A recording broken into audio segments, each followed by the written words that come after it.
I want to be able to work out the length of this arc, just this curved line here. I want to work out the length of that. Now I know that the length of the whole of the outside of the circle, the distance around the outside of this circle, is called the circumference. And I know that that can be found by doing pi times the diameter, which, considering that I know that the diameter is 2 times the radius, I could write that as pi times 2r, or I could write that as 2 pi r, because obviously it doesn't matter the order in which you write, the order in which you multiply numbers. So some of you will know that the circumference is pi times diameter, or if you know that the circumference is 2 times pi times the radius, that's also good. Anyway, so this formula gives you the length all the way around the outside of the circle. But I don't want that. I only want this length here. I'm going to call that L. So the arc length L is going to be equal to some fraction of the whole circumference. So it's the whole circumference times some fraction.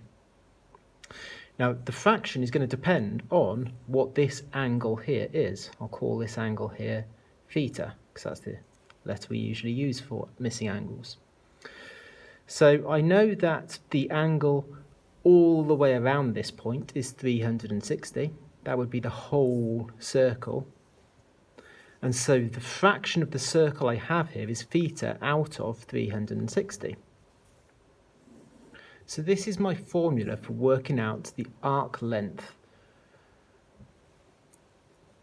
So if, for example, if this angle here was 90, if this was a right angle, then that would give me 90 out of 360, which would simplify to be a quarter, because 90 would be a quarter of a circle.